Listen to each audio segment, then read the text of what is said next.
నందు ప్రియ దేవుని పిల్లలారా, మీ అందరూ కూడా నా శుభాభివందనాలండి. అందరూ బాగున్నారు కదా? దేవుని కృపను బట్టి. అలాగే వాక్యంలోకి వెళ్దాం. యాకోబు రాసిన పత్రిక 1వ అధ్యాయము 22 చదువుతున్నాను చూడండి. మీరు వినువారు మాత్రమై ఉండి మిమ్మల్ని మీరు మోసపుచ్చుకొనకుండా వాక్య ప్రకారం ప్రవర్తించువారునయ్యుండి.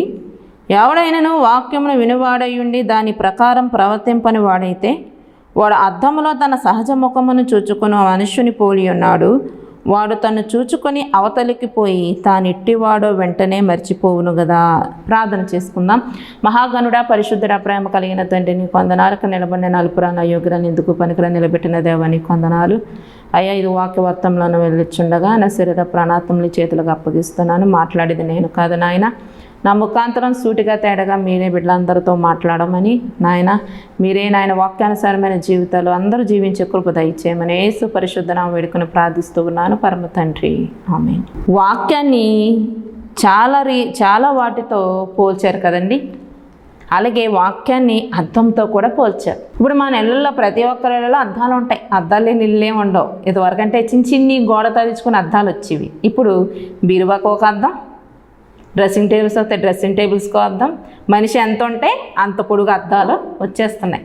ఇప్పుడు ప్రతి ఇళ్ళల్లో కూడా అద్దాలు లాంటివి పెట్టేసుకుంటున్నారు, అమర్చేసుకుంటున్నారు. ఇప్పుడు నువ్వు ఒక అద్దం దగ్గరికి ఎందుకు వెళ్తావు? నిన్ను సరి చేసుకోవడానికి, అంతే కదండి. ఇప్పుడు తల సరిగ్గా దూకున్నామా, సరిగ్గా డ్రెస్సింగ్ చేసుకున్నామా, ఎక్కడైనా లోపాలు ఉన్నాయా, ఏమైనా మార్పులు చేర్పులు చేసుకోవాలా అని మనం అద్దం దగ్గరికి వెళ్తాం. అంటే అద్దంలోని మనల్ని మనం చూసుకుని సరి చేసుకోవడానికి వెళ్తాం కదండి. కొంతమంది చూడండి, ఇంకా అద్దం ముందే గంటల మేకప్లు వేసుకోవడానికి, సరి చేసుకోవడానికి, ఐబ్రోస్ అని వీటికో కళ్ళకోటి మేకప్, కళ్ళ పైన రెప్పలకో మేకప్, బుగ్గలకో మేకప్, ఇన్ని అద్దం లేకుండా ఇవన్నీ వేసుకోగలరా? ఇవన్నీ చూసుకోగలరా? చూసుకోలేరు.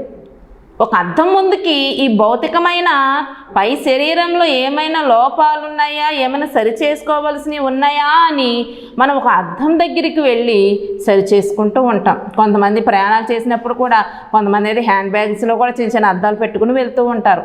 కొంతమంది ఎక్కడైనా ప్రయాణం చేసినప్పుడు పార్కింగ్లో కార్స్ కానీ బైకులు కానీ పార్కింగ్ చేస్తే వాటికి చిన్న అద్దాలు ఉంటాయి. ఆ అద్దాల్లో కూడా నేను ఎలాగొన్నాను, సరిగ్గా బాగానే ఉన్నానా, చక్కగా బొట్టు పెట్టుకున్నానా, లేకపోతే ఇదెట్టుకున్నాను, చెవులు పెట్టుకున్నానా, అన్నీ బాగానే ఉన్నాయా అని మళ్ళీ అక్కడ కూడా ఒకసారి అద్దం కనపడితే కొంతమంది ఇంకా అంత మాట దాని దగ్గరికి వెళ్ళిపోయి చూసుకుంటూ ఉంటారు. చీర బాగా కట్టుకున్నానా, జడ బాగా వేసుకున్నానా, క్లిప్పులు బాగా పెట్టుకున్నానా, అన్నీ సరిగ్గా ఉన్నాయా అని అద్దాన్ని దగ్గర చూసుకున్నాకే మనం అడుగు తీసి బయటకు పెడతాం కదండి.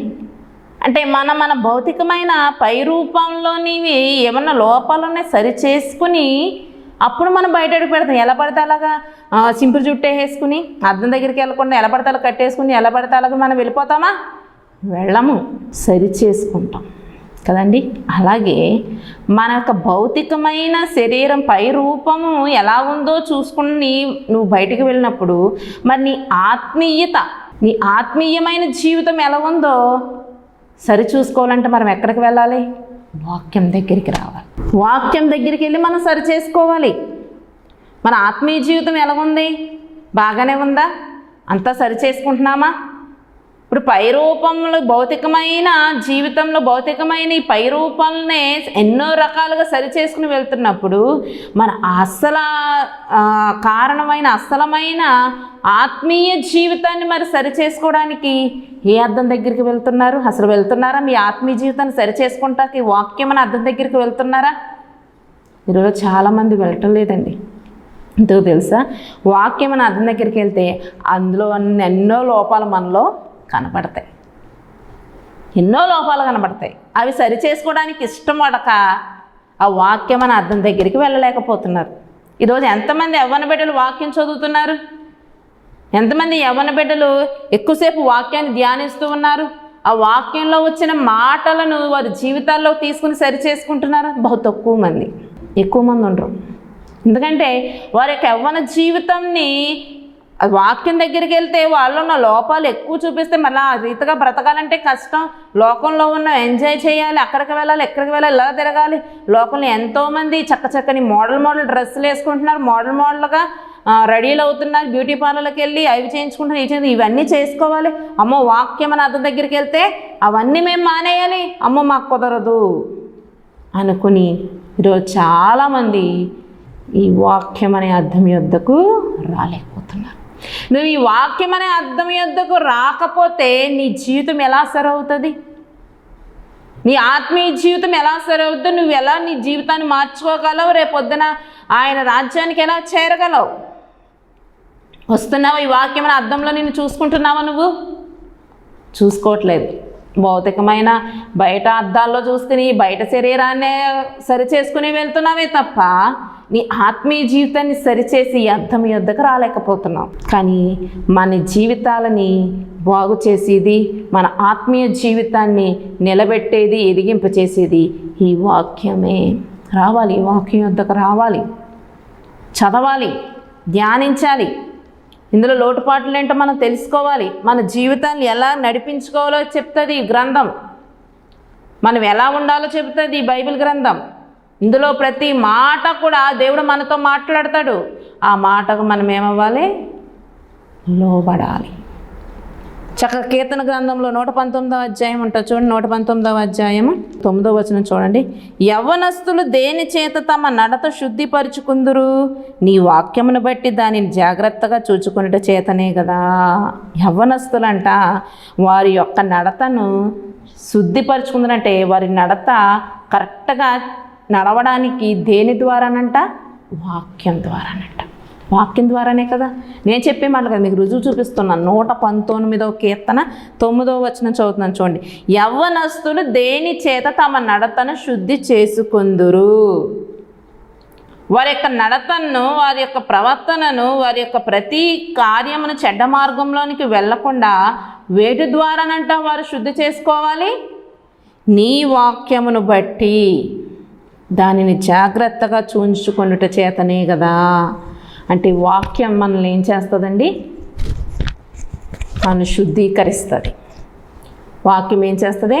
మనల్ని శుద్ధి చేస్తుంది. మనలో మలినాలు కడిగేస్తుంది. మనల్ని దేవునికి ఇష్టంగా మారేలా చేస్తుంది.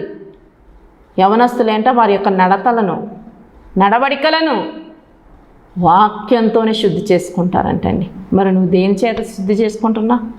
వాక్యం దగ్గరికి వెళ్తున్నావా? వాక్యం చదువుతున్నావా? దేవునికి ప్రార్థన చేసుకుంటున్నావా?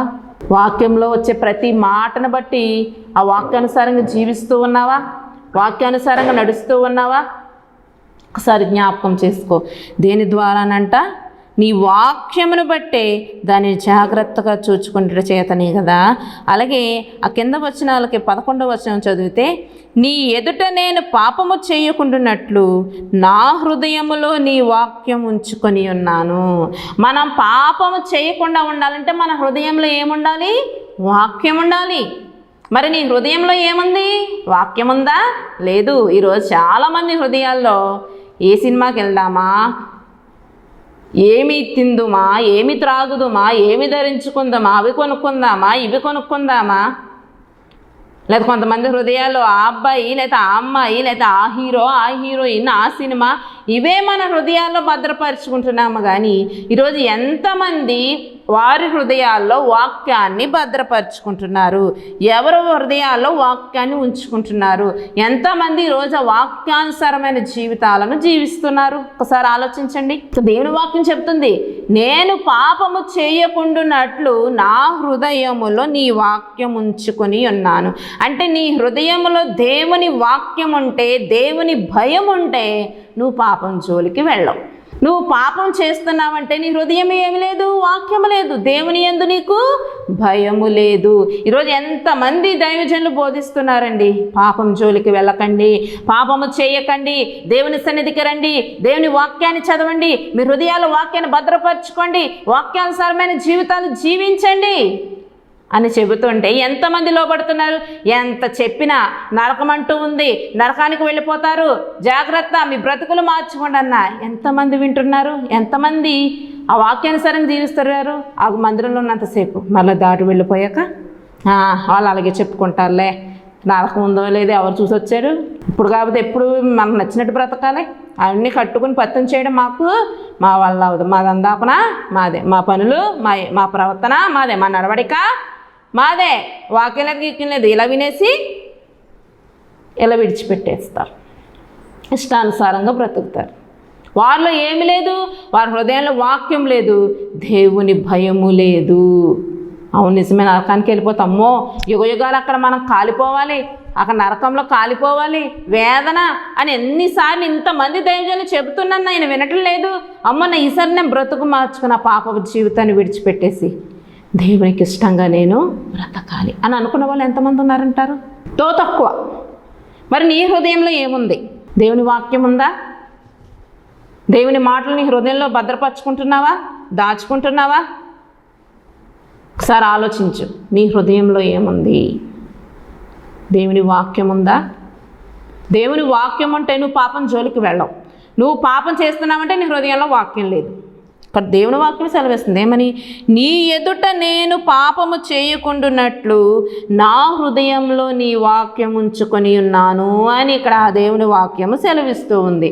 అంటే మనం పాపం చేయకుండా ఉంటున్నామంటే మన హృదయంలో వాక్యం ఉన్నట్టు. అదే నువ్వు పాపం చేస్తూ ఉంటున్నావంటే నీ హృదయంలో వాక్యము లేదు, దేవుడు లేదు, దేవుని భయము కూడా లేదు. మరి ఇంకెందుకు నువ్వు చేస్తుంది భక్తి? ప్రతి ఒక్కరు కూడా నేను క్రైస్తవుని. క్రీస్తు లేని క్రైస్తవులు వాళ్ళు. క్రైస్తవుడు అంటే క్రీస్తు కలిగిన వాడు క్రైస్తవుడు. నువ్వు దేవుని కలిగి ఉన్నా అని అనుకుంటున్నావు నువ్వు, అంతే. నేను ఒక క్రైస్తవుని అని అనుకుంటున్నావు అంతే తప్ప నువ్వు క్రైస్తవుడు కాదు.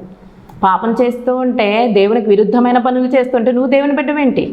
కానీ నా పనులన్నీ ఎలా ఉంటాయంటే దేవునికి విరోధంగా ఉంటాయి. వాక్యం నాకు అనవసరం, వాక్యం నేను విన్నాను, వాక్యం విన్నా విడిచిపెట్టిన వాక్యం సరే నేను బ్రతకలేను అనుకున్నప్పుడు మరి ఇంకా నువ్వు క్రైస్తవుడు ఏంటి? నువ్వు ఇంకా క్రీస్తు బిడ్డవేంటి? కాదు కదా. ఇప్పుడైతే దేవునికి ఇష్టంగా బ్రతికి దేవుని వాక్యం నీలో ఉందా లేదా ఒక్కసారి ఆలోచించు. దేవునికి విరోధంగా నువ్వు పనులు చేస్తున్నావా లేదా ఒక్కసారి ఆలోచించు. నీ హృదయంలో ఏముంచుకోవాలంట? వాక్యాన్ని ఉంచు. వాక్యం నేను ఒకవేళ పాపం చేయాలని ప్రేరేపించిన ఆ వాక్యం నీ హృదయంలో ఉంటే ఆ వాక్యం ఏం చేస్తుంది తెలుసా? గద్దిస్తుంది. అది పాపం, దాని జోలికి వెళ్ళకన్నప్పుడు వెంటనే ఆ పాపం నుంచి నువ్వు వచ్చేస్తావు. అదే నీ హృదయంలో వాక్యం లేదు, దేవుని భయం లేదు, అప్పుడు నువ్వేం చేస్తావు? ఈజీగా పాపానికి ఎడిక్ట్ అయిపోతావు, ఆ పాపానికి లోనైపోతావు, పాపం జోలికి వెళ్ళిపోతావు, పాపంలో పడిపోతావు, ఆ సాతాను వేసిన వలలో చిక్కుకుపోతావు. అంతే, వాడితో పాటు నిన్ను కూడా ఎక్కడ తీసుకుపోతాడు? వాడు నరకానికి తీసుకుపోతాడు. కాబట్టి ఈ వాక్యం అనే అర్థం యొద్దకు వచ్చి నీ ఆత్మీయ జీవితాన్ని సరిచేసుకో. నీ జీవితాన్ని నువ్వు సరిచేసుకోవాలి. ఏమైనా లోపాలంటే సరిచేసుకోవాలి. దేవుడు వాక్యం ద్వారా మనలో ఎన్నో లోపాలు చూపిస్తూ ఉంటాడు. అవన్నీ మనం ఏం చేసుకోవాలి? సరిచేసుకుంటూ రావాలి. సరిచేసుకుంటూ వస్తేనే మన ఆత్మీయ జీవితం ఎదుగుతుంది, మన బ్రతుకులు బాగుంటాయి, మనం ఆశీర్వదించబడతాం, దీవించబడతాం. నీ ఆత్మీయ జీవితం సరిగా లేకపోతే, నువ్వు పాపంలోకి వెళ్ళిపోతే నీ జీవితం అంతా శాపగ్రస్తమైపోద్ది. నీ జీవితంలో ఎన్నో శోధనలు, శ్రమలు, నిందలు, అవమానాలు సాతాను అన్నీ తెచ్చిపెట్టి నీ ఎత్తి మీద పెడతాడు. ఒకసారి ఆలోచించు, నీ హృదయంలో వాక్యం ఉందా? వాక్యం యొద్దకు నువ్వు వెళ్తున్నావా లేదా? ఆ వాక్యంతో నీ యొక్క ఉన్న లోపాలను శుద్ధి చేసుకుంటున్నావా, సరి చేసుకుంటున్నావా అన్నది ఒకసారి ఆలోచించు. ఇంకా వాక్యం దేవుడు ఇంకా ఏమని మాట్లాడాడో చూడండి. అదే 119వ కీర్తన 105వ. నీ వాక్యం నా పాదములకు దీపమును నా త్రోవకు వెలుగై ఉన్నది. వాక్యం అంట మన పాదాలకి ఏంటంటండి? దీపం అంటండి, మన త్రోవలకు వెలుగంట. ఇప్పుడు ఒక చీకట్లో వెళ్తున్నప్పుడు మనం ఏ మార్గం గుండా వెళ్ళాలో చీకట్లో మనకు కనపడద్దా? ఇప్పుడు అంతా చూస్తే చీకటే, ఎక్కడ వెలుగు లేదు. నువ్వు ఒక మార్గం గుండా వెళ్ళాలి. ఇప్పుడు వెలుగుంటేనే నువ్వు ఆ త్రోవ గుండా వెళ్ళగలవు. వెలుగు లేకపోతే ఎటు వెళ్ళాలో తెలియక శోధనలో పడిపోతావు. అయితే ఆ చీకట్లో గుంటలే ఉండొచ్చు, చెరువులే ఉండొచ్చు, కాలువలే ఉండొచ్చు. ఏమవుతావు? వెలుగు లేకపోతే ఆ చీకట్లో ఎటో గట్టు వెళ్ళిపోతే ఏదో ఒక గుంటలో పడిపోతావు, ఏదో ఒక నదిలో పడిపోతావు, ఏదో ఒక చెరువులో పడిపోతావు, లేదా ఏదో ఒక జంతువుకి ఆహారం అయిపోతావు, ఏదో ఒక సైతాను వలలో పడిపోతావు. అదే వెలుగుంటే, ఇప్పుడు వీధి దీపాలు ఉన్నాయనుకోండి, ఓహో ఈ మార్గం గుండా వెళ్ళాలా, మార్గం అంతా బాగానే ఉంది, ఇక్కడ ఎక్కడ గుంటలు లేవు, చెరువులు లేవు, నదులు లేవు, ఇటు ఏ క్రూర మృగాలు వచ్చినా మనకు కనపడితే మనం దాకోవచ్చు వెలుగులో మనకు అన్నీ స్పష్టంగా కనపడుతూ ఉంటాయి. మరి చీకట్లో ఏమీ కనపడదు. కాసేపు ఇంట్లో కరెంటు పోయి, ఇప్పుడు ఇన్వర్టర్లు వచ్చేసి నీళ్ళండి, ఇన్వర్టర్ రాను వెంటనే ఒకసారి కరెంట్ అలా పోతే ఇల్లంతా ఏమైపోద్ది? మన రోజు తిరిగే ఇళ్ళే చీకటమయమైపోయి ఎటు వెళ్తామో తెలియక దాన్ని గుద్దేసుకుని దీన్ని గుద్దేసుకుంటూ ఉంటాం. మరి ఒక బయట మార్గం గుండా వెళ్ళినప్పుడు నువ్వు వెలుగు గుండా వెళ్ళకపోతే చీకటి గుండా వెళితే అపాయంలో పడిపోతావు. ఆ వెలుగు ఏంటో తెలుసా? వాక్యం. నీ త్రోవకు అది ఏమిస్తుంది? దీపము. ఆ వాక్యం వాక్యం ఏంటంటే నీ వాక్యము నా పాదములకు దీపము. మనం నడుస్తున్న నడకలకి మన త్రోవలకి ఆ దీపం ఏమై ఉంటుంది? వెలుగై మనకు వెలుగును చూపిస్తూ ఉంటుంది. అంటే వాక్యము నువ్వు ఎలా నడవాలి, ఎలా ప్రవర్తించాలి, ఏ త్రోవ గుండా వెళ్ళాలి, ఏ త్రోవలో వెళ్ళకూడదు, ఈ త్రోవలో ఈ మార్గంలో వెళితే నువ్వు ఇబ్బందుల పాలైపోతావు, ఈ మార్గం గుండా వెళ్తే నువ్వు సురక్షితమైన ప్రాంతానికి, నువ్వు వెళ్ళవలసిన ప్రాంతానికి వెళతావు అని వాక్యం మనకి బోధిస్తుంది. మన పాదాలకి వాక్యం దీపముగా, మన త్రోవలకు వెలుగుగా వాక్యం ఉన్నది. మరి నువ్వు ఆ వెలుగుకరమైన జీవితంలో మార్గంలో వెళ్ళాలనుకుంటున్నావా? లేదు, నాకు వెలుగు వద్దని ఏమన్నా చీకట్లో గుడ్డోళ్ళలాగా వెళ్ళిపోతానండి అని అనుకుంటూ వెళ్ళిపోతావా? అది నీ డిసిషన్. ఎందుకంటే నువ్వు వెలుగుకరమైన మార్గంలో వెళ్తే నీ జీవితం నువ్వు సేఫ్గా వెళ్తావు. లేదు, నేను చీకటి మార్గంలోనే వెళ్తానంటే నువ్వు వెళ్ళే ప్రతి మార్గంలో కూడా నీకు ఇబ్బందులే ఉంటాయి, అపాయాలే పొంచి ఉంటాయి. కాబట్టి నువ్వే నిర్ణయం తీసుకో. ఏ మార్గం గుండా నేను వెళ్ళాలి?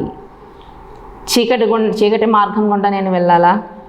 దేవుడిచ్చే ఆ వాక్యం అనే దీపమును, వెలుగు అనే త్రోవకు వెలుగుగా చూపించే ఆ వాక్యం గుండా నేను వెళ్ళాలా? ఒక్కసారి ఆలోచించు. నువ్వు వాక్యాన్ని అనుసరించి నడిస్తే నీ జీవితము, నువ్వు చేసే ప్రయాణము, నువ్వు వెళ్ళవలసిన చోటికి సేఫ్గా వెళ్తావు, దీవించబడతావు, ఆశీర్వదించబడతావు. లేదు, నాకు వాక్య ప్రకారం నేను వెళ్ళనండి, నాకు ఆ దీపం వద్దు, నేను చీకటి మార్గం గుండానే వెళ్తానంటే నీకు ఎదురయ్యేవన్నీ కూడా ఏమున్నాయి తెలుసా?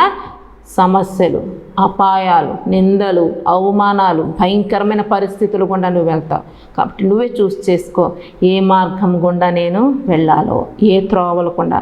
దేవుడిచ్చే వాక్యాన్ని నేను తీసుకుని వెళ్ళాలనుకుంటే ఆ వాక్యం నీకేం చూపిస్తుంది తెలుసా? మార్గం చూపిస్తుంది, త్రోవను చూపిస్తుంది, వెలుగుమయంగా నేను తీసుకువెళ్తుంది. కాబట్టి వాక్యాన్ని పట్టుకుని నువ్వు వెళ్ళు. అంతేగాని వాక్యాన్ని విడిచిపెట్టేసి నువ్వు వెళ్తే నీ బ్రతికెళ్ళేది అపాయాల గుండానే, ఇబ్బందుల గుండానే, సమస్యల గుండానే వెళ్తుంది. ఒకసారి ఆలోచించుకో ప్రియ సహోదరుడా. మిమ్మల్ని భయపెట్టాలని కాదు, మీరు ఏదో అయిపోవాలని కాదు, సరి చేసుకుంటారని మీకు వాక్యాన్ని బోధిస్తూ ఉన్నాం. మీ జీవితాలు సరి చేసుకుని మీ ఆత్మలు దేవుని రాజ్యానికి వెళ్ళాలనే మేము మీకు ఇంతలా గద్దించి బోధిస్తున్నామనే తప్ప మీ మీద మాకు ఏ ద్వేషము లేదు, ఏ కోపము లేదు, ఏమీ లేదు. మీరందరూ జీవితాలను సరి చేసుకుని మీ ఆత్మను దేవుడికి అప్పగించాలనే తప్ప ఇంకేమి ఉద్దేశం అయితే లేదు. కానీ వాక్యం అని అర్థం యొద్దకు రండి. సరిచేసిన వాక్యము అది వెలుగుమయమైనది, దీపము నీ పాదాలకి, నేను మంచి మార్గంలో నడిపిస్తుంది, మంచి త్రోవలో, వెలుగుమయమైన త్రోవలో, సక్సెస్ఫుల్ జీవితంలో నడిపిస్తుంది నిన్ను వాక్యం. కాబట్టి ఆ రీతిగా నువ్వు వెళ్ళు. చూడండి, మన కీర్తన గ్రంథం 1వ అధ్యాయంలో ఉంటుంది కదా, ఏమని ఉంటుంది? దుష్టుడు ఆలోచన చొప్పున నడవక, పాపుల మార్గమున నిలువక, అపహాసకులు కూర్చుండు చోటను కూర్చుండక, యెహోవా ధర్మశాస్త్రమునందు ఆనందించుచు దీవారాత్రము దాన్ని ధ్యానించువాడు ధన్యుడు. దాన్ని ధ్యానించేవాడు ఎవరంటండి? ధన్యుడు అంట. అలాగా దేవారాత్రము దాన్ని ధ్యానించేవాడి యొక్క జీవితం ఎలా ఉంటుంది అంటే, ఇదిగో అతడు నీటి కాలువల యోరను నాటబడినదై ఆకు వాడక తన కాలమందు ఫలమిచ్చు చెట్టు వలె నుండును, అతను చేయునదంతయు సఫలమగును. నిత్యము వాక్యం దగ్గరికి వెళ్ళి వాక్యాన్ని చదువుకుంటూ దాన్ని ధ్యానిస్తూ వాక్యంలో సరి చేసుకుంటున్న వాడి యొక్క జీవితం ఎలా ఉంటుందంటే, నీటి కాలువల యోరను. చూడండి, ఒక కాలు వెళ్తూ ఉంటుంది, ఆ కాలువ పక్కన అటు ఇటు కూడా చెట్లు ఉంటాయి. అవి ఎప్పుడైనా ఎండిపోయినట్టు కనిపిస్తాయా? ఎప్పుడైనా వాడిపోయినట్టు కనిపిస్తాయా? ఇప్పుడు కూడా చక్కగా ఫలాలతో, ఆకులతో, పచ్చని ఆకులతో చిగురిస్తూ ఎప్పుడు కూడా ఎంత బాగుంటాయంట. ఇప్పుడు చదివాం కదా, నీటి కాలువల యోరను నాటబడది, ఆకు వాడక తన కాలమందు ఫలమిచ్చు చెట్టు వలె ఉండంట. వాళ్ళు చేసినంత ఏమవుతుందంట? సఫలం అవుతుంది. అంటే వాళ్ళ ఆ చెట్టు ఎప్పుడు కూడా పచ్చగా ఉంటుంది అన్నమాట, ఫలాలు ఇస్తూనే ఉంటుంది. ఇంకా మరి ఈ రీతిగా మన జీవితాలు ఉండాలంటే మనము కూడా ఈ వాక్యం యొద్దకు రావాలి, సరి చేసుకోవాలి. ఈ వాక్యం అని అర్థం యొద్దకు మనం సరి చేసుకుంటే మన జీవితాలు కూడా ఎలా ఉంటాయో తెలుసా? ఈ చెట్టు వలె పచ్చగా మన కుటుంబం ఉంటుంది. మనం కూడా అనేక మంది మనలో కూడా అనేకమైన ఫలాలు ఫలిస్తాయి. కానీ ఆ వాక్యం యొద్దకు నువ్వు ఎప్పుడైతే రాలేదో, ఆ కింద వచనం కూడా చదువుదాం. దుష్టులు అలాగున ఉండక గాలి చెదరగొట్టు పొట్టువలే నుందురు, కాబట్టి న్యాయ విమర్శలు దుష్టులను, నీతిమంతుల సభలో పాపులను నిలువరు. నీతిమంతుల మార్గం యెహోవాకు తెలియను, దుష్టుల మార్గం నాశనమునకు నడుపును. చూసారా ఎంత స్పష్టంగా దేవుని వాక్యం సెలవిస్తుందా? ఆ దేవారాస్వాది ఆయన ధర్మశాస్త్రాన్ని, ఆయన వాక్యాన్ని ధ్యానించేవాడంట. ఎలా ఉంటాడంటే ధన్యుడు. అతను ఎలా ఉంటాడంట? నీటి కాలువ వారన నాటబడిన చెట్టు వలె ఆకు వాడక తనను ఫలాలు ఇస్తూ ఉంటుందంట. ఆయన చేసేదంతా కూడా సఫలమవుతుంది. ఎప్పుడైతే నువ్వు వాక్యం మీద ఆధారపడతావో, వాక్యానుసారమైన జీవితం జీవిస్తావో, వాక్యాన్ని నీ హృదయాల్లో భద్రపరుచుకుంటావో, వాక్యం నీ పాదాలకి ఎప్పుడైతే దీపమై వెలుగై ఉంటుందో, నీ నడకల్లో, నీ నడవడికలో ఎప్పుడు ప్రతి విషయంలో కూడా నువ్వు వాక్యానుసారంగా ఎప్పుడైతే జీవిస్తూ ఉంటావో, నీ జీవితము కూడా ఈ నీటి కాలువల నాటబడిన చెట్టు వలె చిగురిస్తూ ఫలాలనిస్తూ అనేక మందికి ఆశీర్వాదకరంగా నిన్ను, నీ కుటుంబాన్ని దేవుడు ఉంచుతాడు. మరి నీ అలాగే ఉండాలనుకుంటున్నావా? లేదు, ఇది దుష్టుల మార్గం ఎక్కడికి వెళ్తుందంట? నాశనానికి నడుపుతుందంట. సఫలత ఉండదు. ఇంకా నీకు వాక్యం వద్దు, నాకు వాక్యానుసారమైన జీవితం వద్దు, నా హృదయంలో వాక్యం వద్దు, వేవేవో ఉంచుకుంటాను, నా పాదాలకు దీపంగా వాక్యం వద్దు, నేను చీకటి బ్రతుకులోనే బ్రతుకుతాను అని అనుకుంటే, ఈ వాక్యం అనే అర్థం యొద్దకు నేను రాను, నేను మామూలు అర్థం చూసుకుని సరి చేసుకుని వెళ్ళిపోతాను అని అనుకుంటే, నీ జీవితం అయితే నాశనానికి నడుస్తుందంట. నాశనకరమైన మార్గం గుండా నడుస్తుందంట. అంటే నరకానికి. ఒకసారి ఆలోచించండి. అవును, ఇప్పుడు వరకు నేను వాక్యం ద్వారా ఎన్నో మాటలు విన్నాను, చదివినప్పుడు కూడా ఎన్నో రకాలుగా దేవుడు నన్ను గద్దిస్తూ వచ్చాడు వాక్యం ద్వారా. నేను ఎందుకు ఇలా సరి చేసుకోలేకపోతున్నాను, నేను ఎందుకు ఇలా జీవించలేకపోతున్నానని నిన్ను నువ్వు సరిచేసుకుంటే నీ జీవితం కూడా ఆశీర్వదించబడుతుంది, నీ కుటుంబం ఆశీర్వదించబడుతుంది. నువ్వు కూడా ఆ ఆకువాడని చెట్టు వలె చక్కగా చిగురించుకుంటూ ఫలాలను ఇస్తూ నీ కుటుంబం కూడా అనేక మందికి, అయ్యో వీళ్ళ కుటుంబం ఒకప్పుడు అలా ఉందరా, ఇలా ఉందరా, కానీ ఇప్పుడు ఎంత బాగుంది, కుటుంబం అంతా చక్కగా వెళ్తుంది, వారికున్న ప్రతి సమస్యలు తీరిపోయినాయి అన్న సాక్ష్యం నీలోంచి రావాలంటే నువ్వు దేవునికి ఆశీర్వాదకరంగా జీవించాలి. మరి జీవిస్తావా? మరి వాక్యం నిన్ను హెచ్చరించినప్పుడు ఆ వాక్యానుసారంగా లోబడతావా? వాక్యం అనే అర్థం యొద్దకు నువ్వు వస్తావా? సరిచేసుకుంటావా? సరిచేసుకోకపోతే తర్వాత నువ్వు చాలా ఇబ్బంది పడవలసి వస్తుంది. సరిచేసుకుంటే నీ జీవితం దేవుని ఎదుట ఆశీర్వాదకరంగా ఉంటుంది. అండ్ ఈరోజు చాలామంది వాక్యం వినుమట్టుకు వింటున్నారు కానంట, వాటిని ఏం చేస్తున్నారంట? విడిచిపెట్టేస్తున్నారంట. విని ఇందాక యాకోబు పత్రికలో చదువుకున్నాం కదా, చదువుదామా? యాకోబు రాసిన పత్రిక 1వ అధ్యాయము 22వ వచనం. మీరు వినువారు మాత్రమై ఉండి మిమ్ముని మీరు మోసపుచ్చుకొనకుండా వాక్య ప్రకారం ప్రవర్తించువారునై ఉండుడి. చూసారా దేవుని వాక్యాన్ని సెలవిస్తుందో? చాలామంది వాక్యం అంట వినుమట్టుకు వింటున్నారంట. మీరు వినువారు మాత్రమై ఉండి మిమ్మల్ని మీరు మోసపుచ్చుకుంటున్నారంట. వాక్యం వినేస్తున్నావులే అని అనుకుంటున్నారే తప్ప వాక్యానుసారంగా మేము జీవించట్లేదని అనుకుంటలేదు. వాక్యం వింటున్నాం కదా అని ఎవరికి వాళ్ళు ఏం చేసుకుంటున్నారంటే మోసపుచ్చుకుంటున్నారు. అలాగే వాక్య ప్రకారం ప్రవర్తించువారునై ఉండుడి అని చెప్తున్నాడు దేవుడి వాక్యం. మీరు వినుమట్టుకు వింటున్నారని అనుకుని మిమ్మల్ని మీరు మోసపుచ్చుకుంటున్నారు, కానీ వాక్యం ప్రకారం ఏమై ఉండాలంట? ప్రవర్తించువారునై ఉండాలి. మరి మనం వాక్యం ప్రకారము ప్రవర్తిస్తున్నామా? వాక్యానుసారంగా జీవిస్తున్నామా? విని విడిచిపెట్టేసే వారిగా ఉంటున్నామా? ఒకసారి మనం ఆలోచించుకోవాలి. వాక్యం విని విడిచిపెట్టేస్తే మన జీవితాలు బాగుపడవు, మన జీవితాలు, మన కుటుంబాలు ఆశీర్వాదకరంగా ఉండవు. ఏం చేయాలంట? వాక్య ప్రకారము ప్రవర్తించువారునై ఉండుడి అని దేవుడి వాక్యం ఖచ్చితంగా చెబుతుంది. వాక్యం ప్రకారమే ప్రవర్తించాలంట. మన ఇష్టానుసారంగా ప్రవర్తించడం కాదు, మనకు నచ్చినట్టు ప్రవర్తించడం కాదు, మన నచ్చినట్టు నడవడం కాదు, మనం నచ్చినట్టు బ్రతకడం కాదు. వాక్యానుసారంగా మనం బ్రతకాలి, వాక్యానుసారంగా మనం ప్రవర్తించాలి, వాక్యానుసారమైన మన జీవితాలు జీవించాలి. మరి జీవిస్తున్నారా? నా మాటలు అనుకుంటారేమో, ఇదిగో మీకు ప్రూఫ్తో సహా చూపిస్తున్నాను నేను. యాకోబు పత్రిక 1వ అధ్యాయం 22వ వచనం, మీరు వినువారు మాత్రమై ఉండి మిమ్మును మీరు మోసపుచ్చుకొనకుండా వాక్య ప్రకారం ప్రవర్తించు వారునై ఉండుడి. ఎవడైనను వాక్యమును వినువాడై ఉండి దాని ప్రకారం ప్రవర్తింపని వాడైతే వాడంట అద్దములో తన సహజ ముఖమును చూచుకుని మనుషుని పోయి ఉన్నాడు. వాడు తను చూసుకుని అవతలకు పోయి తను ఎట్టువాడు వెంటనే మర్చిపోతాడంట కదండి. మనం ఒకసారి అద్దంలో చూసుకున్నంతసేపు మనం ఎలా ఉంటామో మనకి ఒక ఐడియా ఉంటుంది. తర్వాత బయటికి వెళ్ళిపోయాక ఒక్కోసారి మన ముఖం మనకి గుర్తుకురాదు. ఇప్పుడు ఇంట్లో మా భర్త భార్య బిడ్డల ముఖం మనం డైలీ చూస్తాం కాబట్టి వాళ్ళ ఫేసెస్ ఎలా ఉంటాయో మనకు తెలుస్తుంది. మన ఫేస్ ఒకసారి అద్దంలో చూసుకుని మనం బయటికి వెళ్ళిపోయాక మళ్ళీ మన ఫేస్ ఎలా ఉంటుందో మనకు గుర్తుండదంట.